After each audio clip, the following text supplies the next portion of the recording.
The forest was full of shadows as a little girl hurried through it one summer evening in June. It was already 8 o'clock, and Sylvie wondered if her grandmother would be angry with her for being so late. Every evening, Sylvie left her grandmother's house at 5:30 to bring their cow home. The old animal spent her days out in the open country, eating sweet grass. It was Sylvie's job to bring her home to be milked. When the cow heard Sylvie's voice calling her, she would hide among the bushes. This evening, it had taken Sylvie longer than usual to find her cow.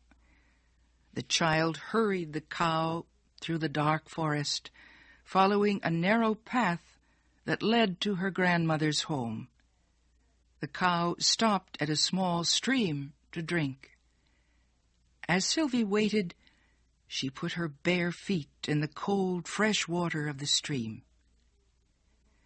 She had never before been alone in the forest as late as this. The air was soft and sweet. Sylvie felt as if she were a part of the gray shadows and silver leaves that moved in the evening breeze. She began thinking how it was only a year ago that she came to her grandmother's farm. Before that, she had lived with her mother and father in a dirty, crowded factory town. One day, Sylvie's grandmother had visited them and had chosen Sylvie from all her brothers and sisters to be the one to help her on her farm in Vermont. The cow finished drinking, and as the 9-year-old child hurried through the forest to the home she loved, she thought again about the noisy town where her parents still lived.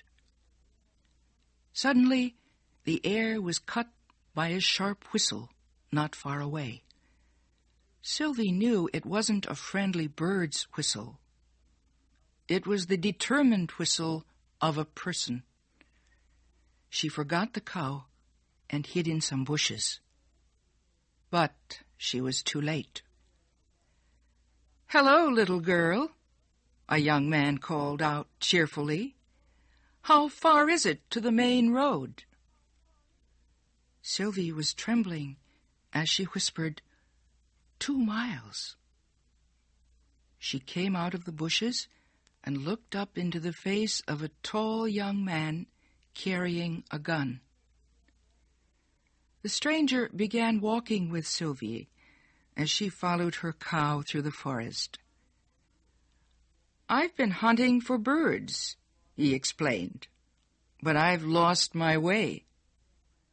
Do you think I can spend the night at your house?"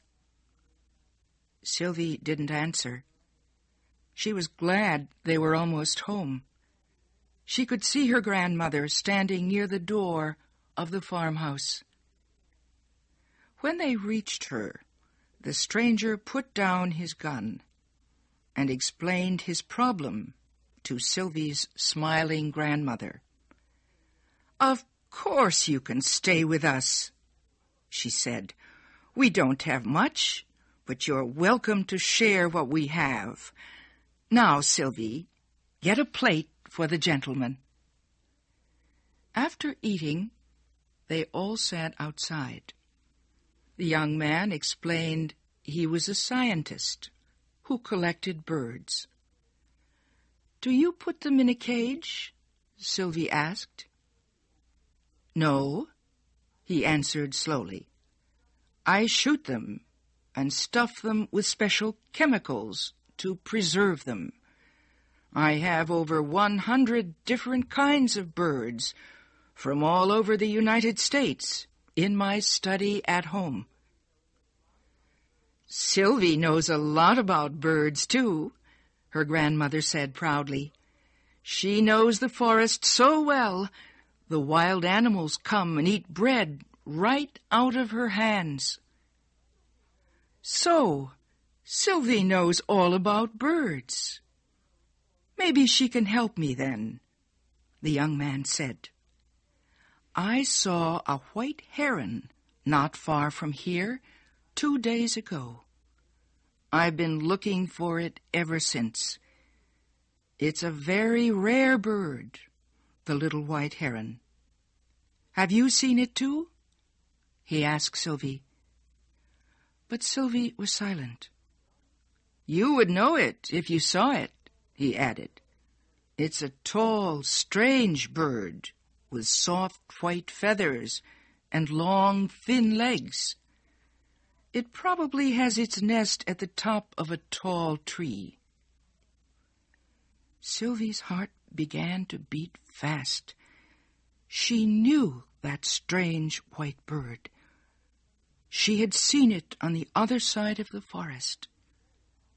The young man was staring at Sylvie.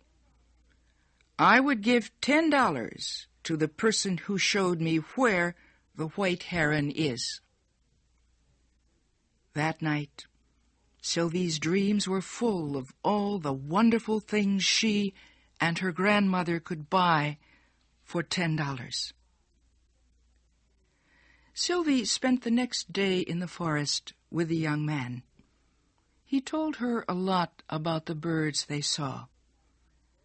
Sylvie would have had a much better time if the young man had left his gun at home.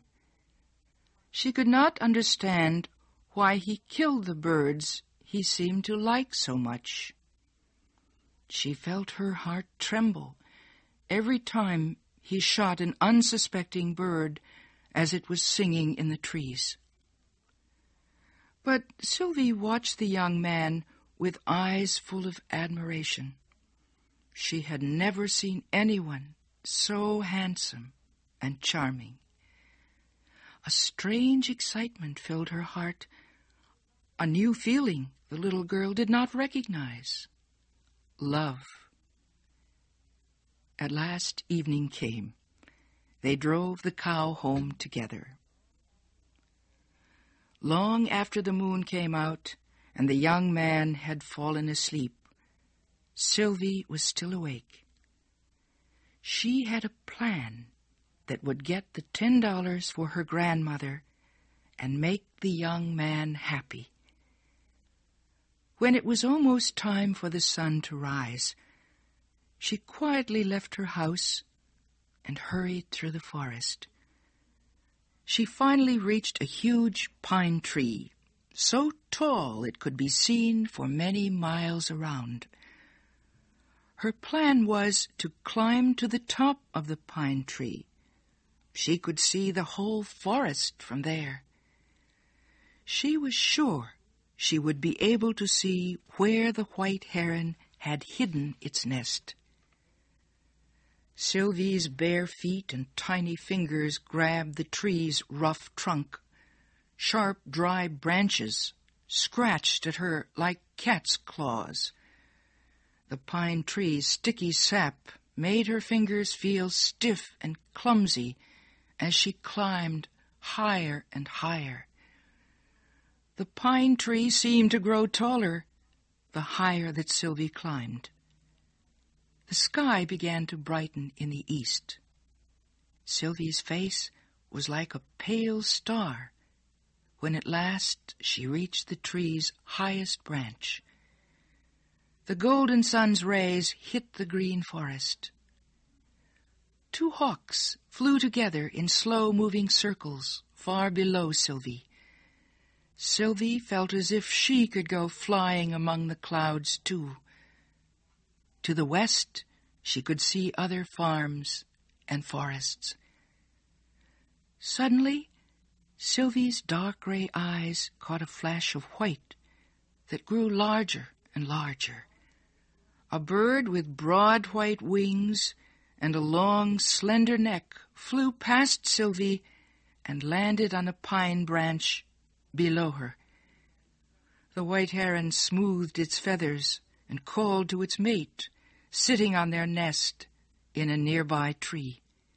Then it lifted its wings and flew away. Sylvie gave a long sigh. She knew the wild bird's secret now. Slowly, she began her dangerous trip down the ancient pine tree. She did not dare to look down and tried to forget that her fingers hurt and her feet were bleeding. All she wanted to think about was what the stranger would say to her when she told him where to find the heron's nest. As Sylvie climbed slowly down the pine tree, the stranger was waking up back at the farm. He was smiling because he was sure from the way the shy little girl had looked at him that she had seen the white heron. About an hour later, Sylvie appeared. Both her grandmother and the young man stood up as she came into the kitchen. The splendid moment to speak about her secret had come. But Sylvie was silent. Her grandmother was angry with her. Where had she been? The young man's kind eyes looked deeply into Sylvie's own dark gray ones. He could give Sylvie and her grandmother $10. He had promised to do this, and they needed the money. Besides, Sylvie wanted to make him happy. But Sylvie was silent. She remembered how the white heron came flying through the golden air, and how they watched the sun rise together from the top of the world. Sylvie could not speak. She could not tell the heron's secret and give its life away. The young man went away disappointed later that day. Sylvie was sad. She wanted to be his friend. He never returned. But many nights Sylvie heard the sound of his whistle as she came home with her grandmother's cow. Were the birds better friends than their hunter might have been? Who can know?